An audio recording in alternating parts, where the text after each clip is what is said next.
Josh, there's this thing about Max Gawn and Port Adelaide. Do you play one ruckman? Do you play two ruckmen? And if you do, which way do you go and which ones do you choose?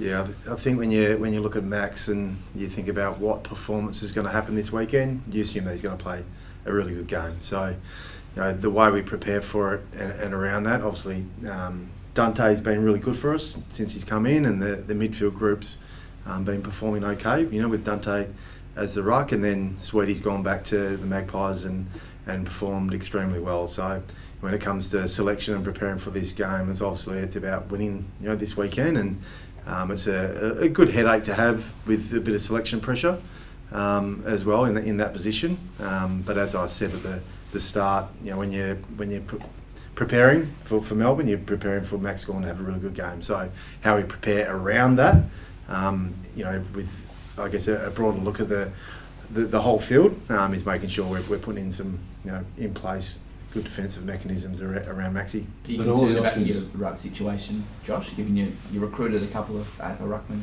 a couple of years ago and they're not in the team presently? Not really.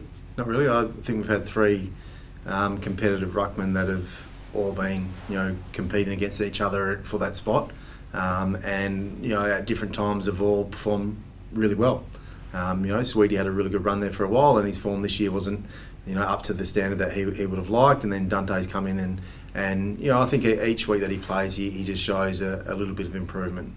I'm not disappointed with what that looks like. I'm actually quite excited around those guys. I think they're all putting pressure on, but they're all doing their bit. So is your preference though that you want someone settled for the whole year? Well, I think that's always your preference. You want a team that's settled, and that would mean that we're performing well, which this year we haven't done as a team. So with that comes changes and selection changes. Josh, how's Jason looking? Is he back at 100%? Yeah, he's ready to go. So he'll come in.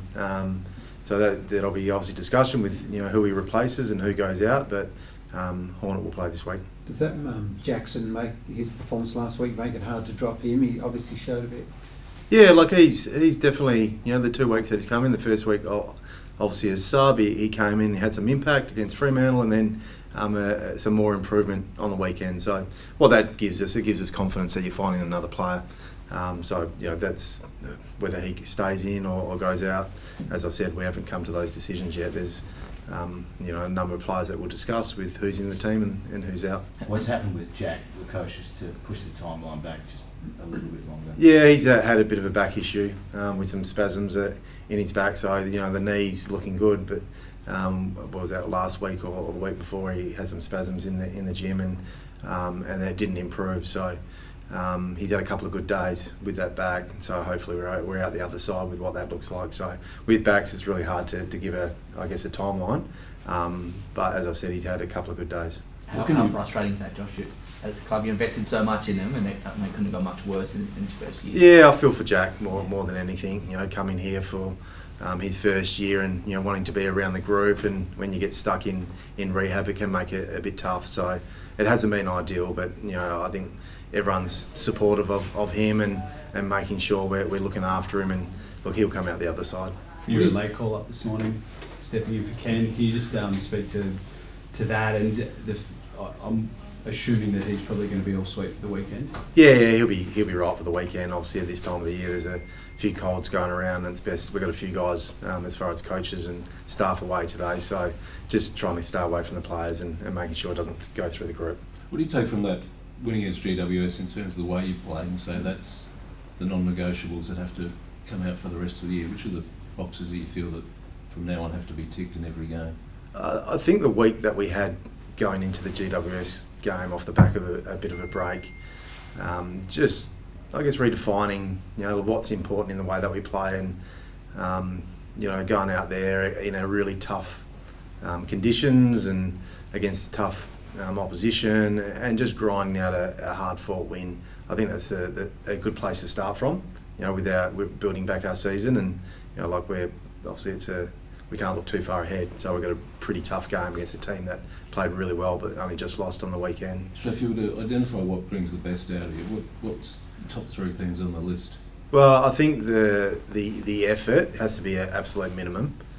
for us as a football club, and that's any football club. But like for us, that's what we've got to start with. But I think in all phases of the way that we're playing the game at the moment, is there's improvement that's needed. So whether that's the contest and stoppage, to the way we move the ball, to the way we defend, there's got to be an uplift in everything that we do to be in a position where we had expectations at the start of the year. So for us, it's about laying those foundations from now and building that week on week, and we did that against GWS, so we're going to do that again. It's a really sweet spot you've got now, 3 consecutive games at Adelaide Oval. How much does that help?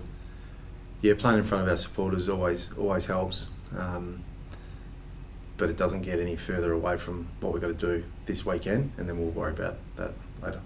Have you noticed a bit of a buzz back? It must be nice to come in after a month without a win, to come in and I guess have a bit of a lift for the whole group. Yeah, I felt we had that off the back of the break, and we've spoken about this in the media about having a really good week on the track, and that gets thrown around a lot, like in the footy world. And but we did feel like we came back from the break with real intent and purpose in what we want to achieve, in that week against GWS, and that's continuing on this weekend. Where do you think Miles Bergman's best position is? We saw him play a bit of both roles on the weekend. Where's he likely going to end up? Bit of both roles.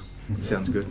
The great part about that is he's shown that now he can go on the midfield and perform. When we've done that in previous years, he probably wasn't quite ready, but he's grabbed that with both hands this year. So the flexibility that we've got now with throwing him in there and Connor as well, so that just adds to our group. Are you confident you'll see him at Port Adelaide next season when you take the reins?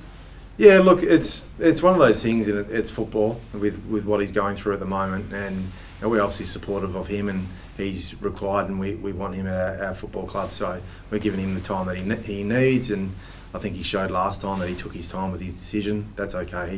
He's doing his due diligence with it and making sure he's comfortable with whatever decision he makes. What's your approach to that? Would the club like to know sooner rather than later? It's always nice if he signed ASAP, but there's no rush if the end result is that he stays with us. What's your? I mean, it's probably a newish thing for you recruiting the last couple of years. What's your approach to guys that you want to keep at the club? Is it like a hands-off situation, or is it a gentle nudge, or how do you handle it? No, look, I just think your relationships with your players, and just in those conversations without putting any extra pressure. It's it's a conversation without pressure, really. Are you having much to do with Nazar Wanganeen Millera? No, I'm not having anything to do with Naz. It's obviously it's a lot being spoken about in the media with him. There's 17 clubs that would love him in their team. He's a fantastic player to watch. I'm sure that'll work itself out in good time. Which one doesn't want him in the team? Only 17 want him. Well, sorry, 18, including 17 other teams. I meant to say 17 other teams, including St Kilda. Well, you might have had something for us. No. Just on the training one, I've heard that brought up a few times, that you had a really good session in the lead up to the GWS game. Were you, during that month where you didn't win, were you training? Were there some trainings in there where you're training calling? Well, I guess it just comes. Sometimes you can go through these modes where you're training and you're getting stuff done, but then the performances aren't happening. Where I just feel like in that week post the bye, there was just some real intent, and that's where it should be. So to answer your question, maybe it wasn't, and then you see it, and you see it in front of your eyes with the group coming, and they got a real purpose about them. It stands out. So then you got that comparison to what we were doing previously. Maybe it wasn't up to scratch. You are doing that final quarter as well against the Giants, and you haven't been able to do previously. Was there anything in how you changed your approach in the week leading up to help you achieve that? No, there was nothing that we've changed in our approach, but I guess the mindset to making sure we put some consistency together within the game, and that goes for each quarter and a 4-quarter performance, and we felt like we achieved that on the weekend. Just a word on Joe Richards. Had a nice moment at the end of the game the other night, sealed it effectively for you. Feels like he's been a little bit unsung in terms of his arrival. What's your take on how he's been going? What's your favourite things that he's sort of brought to the group? He brings a lot. He brings a lot in terms of what he's able to do in his performance on field, what his attitude towards his training, and then his attitude towards the football club and his teammates. So you know, we feel really lucky that, you know, he's come to us and he's a part of our group. He's definitely added to the group with his enthusiasm to everything that he does, and we think he's only going to get better. How about his housemate, Joe Berry? How's he progressing in your eye? Yeah, I think he's progressing well. You know, like he's had a taste of AFL football and what that looks like, and then he's gone back to work on his game, and there's been obviously moments where he's gone and played half back for the Magpies to work on different parts of his game, but we feel like he's getting better and he's improving, and that's important to him. How about the mid-season recruits? It looks like Manny Liddy at least could probably play this week if you needed him to. Yeah, like I think we've, you know, obviously a biased point of view, but we think we've done well with the three guys that have come into the club mid-season. With Harrison Ram, you know, as a young developing key back, 203 centimetres that can move, and then obviously Manny and Ewan, both those guys are a little bit more senior, but you know, it definitely brings your group up, you know, to the pressure that's added with selection and performances. So we feel happy with what we've got.